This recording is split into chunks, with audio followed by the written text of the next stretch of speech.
नमस्कार दोस्तों, psychology awareness में आपका स्वागत है। मैं राहुल अडा, काउंसलिंग साइकोलॉजिस्ट। आशा करता हूँ आप सब अच्छे ही कर रहे होंगे अपने अपने लाइफ में। आज हम बात करने वाले हैं गुस्से के बारे में और गुस्से की तीव्रता हमारे मन में कितनी है इसके बारे में।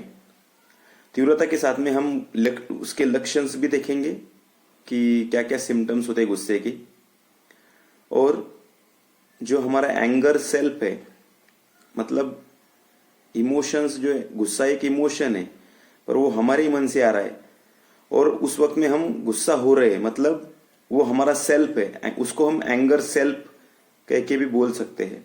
तो सबसे पहले हम सिम्टम्स डिस्कस करेंगे। उसमें पहला सिम्टम जो है शारीरिक लक्षण है। तो शारीरिक लक्षण कौन से दिखते हैं हमें? हाथ पैर और हमारा चेहरा, इसको कंपन आने लगते हैं। हमारा दिल जोर से धड़कने लगता है। दूसरा है मानसिक और भावनिक समस्याएं, जिसमें एक नंबर पे चिंता, जैसे भी हमें ज्यादा गुस्सा आता है तो हमारे मन में थॉट प्रोसेस चलती रहती है, तो हम चिंता करने लगते हैं।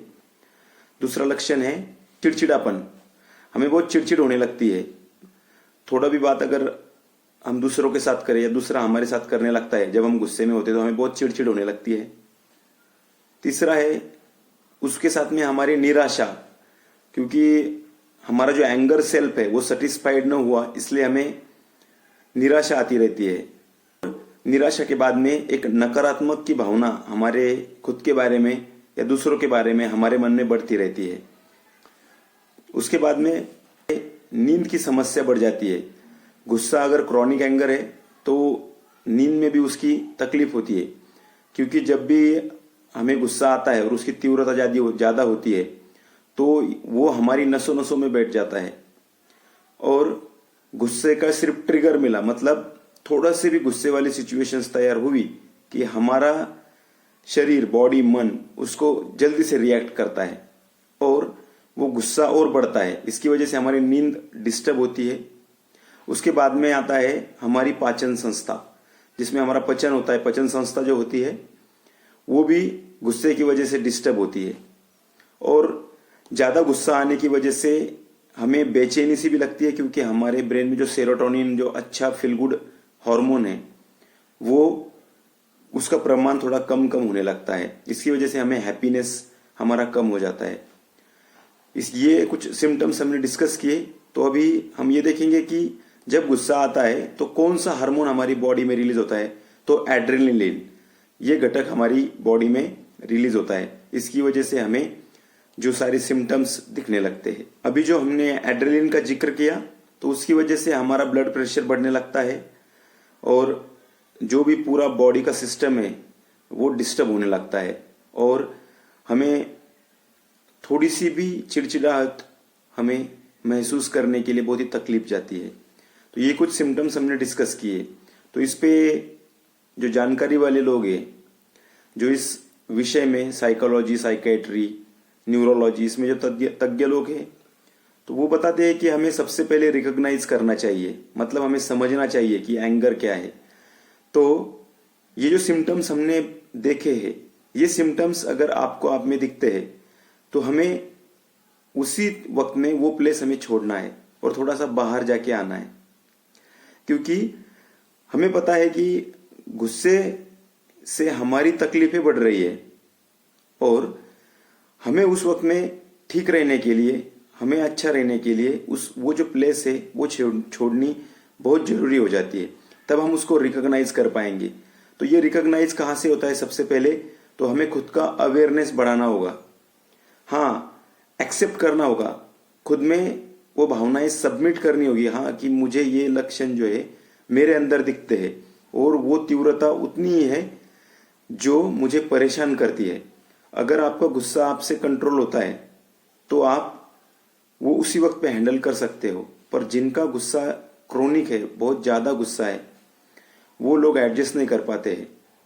थोड़ा सा भी ट्रिगर मिला तो वो गुस्से से आग उबलने लगते हैं अपने। जैसे हमें गुस्से से परेशानी नहीं है, गुस्सा तो एक इमोशन है, पर गुस्से को हम कैसे रिएक्ट करते हैं वो हमारे लिए पनिशमेंट है। तो हमें वो प्लेस छोड़ने के लिए एक बेटर तरीका हो सकता है। उसके बाद में ग्रीन प्लेस पे अगर जाते हो तो वो बहुत ही हमारे लिए बेनिफिशियल है, क्योंकि जब हम नेचर में जाते हैं तो हमारे जो अच्छे फील ट्रांसमीटर, न्यूरो ट्रांसमीटर वो सीक्रेट होने लगते हैं, तो आपको बहुत अच्छा लगेगा। तो हमें क्या करना है कि download the anger management script. हमें जो हमारे पास ही है, हमारे खुद के पास वो स्क्रिप्ट है, सिर्फ हमें क्या करना है उसको फिर से रिकॉग्नाइज करके उस स्क्रिप्ट को हमें खुद को अपना अवेयरनेस बढ़ाना है खुद के बारे में कि एंगर में मुझे कौन कौन से सिम्टम्स आते हैं और ये सिम्टम्स से बचने के लिए और उस तकलीफ से बचने के लिए मैं क्या कर सकता हूँ। तो ये जो सिम्टम्स है तो आपका जो एंगर सेल्फ है वो क्लियरिंग एंगर सेल्फ में कन्वर्ट हो जाएगा।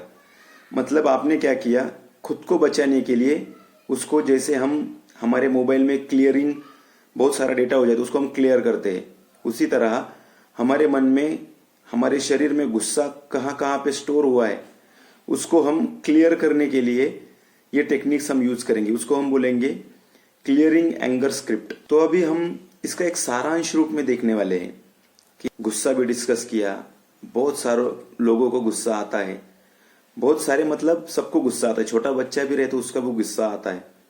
तो गुस्से का जो प्रमाण है, इंटेंसिटी, फ्रीक्वेंसी और ड्यूरेशन, उसका जो प्रमाण है वो हमें डिस्टर्ब कर रहा है, उसका ज्यादा प्रमाण हमें डिस्टर्ब कर रहा है हमारी लाइफ को। तो क्या हम इसको इस तरह से समझ सकते हैं कि अगर गुस्से वाली सिचुएशन नहीं रहती है तो हम हमारे खुद के लाइफ के ड्राइवर होते हैं। जैसे हम गाड़ी चलाते हैं तो हम हमारे खुद के गाड़ी के ड्राइवर होते हैं, उसी तरह हम हमारे लाइफ में जब एंगर सिचुएशन नहीं होती हम हमारे लाइफ के ड्राइवर होते हैं। बट जब गुस्सा आता है, जब इमोशन टाइडल या फिर एंगर टाइडल, जो सुनामी लहरें हैं गुस्से की, वो हमारे मन में आती है तो हम कहीं ना कहीं पैसेंजर बन जाते हैं और हमारा जो एंगर है वो हमारा ड्राइवर बन जाता है। तो चॉइस आपके हाथ में है, क्योंकि एंग्री होना ये हमारा चॉइस है। जिस तरह हम हैप्पी रहते हैं, हैप्पी सिचुएशन के लिए हम हैप्पीनेस पाने के लिए बहुत सारी तकलीफें उठाते हैं कि हमें अच्छा लगे, तो ये हमारा चॉइस होता है। उसी तरह गुस्सा करना या गुस्सा नहीं करना ये भी हमारा चॉइस है।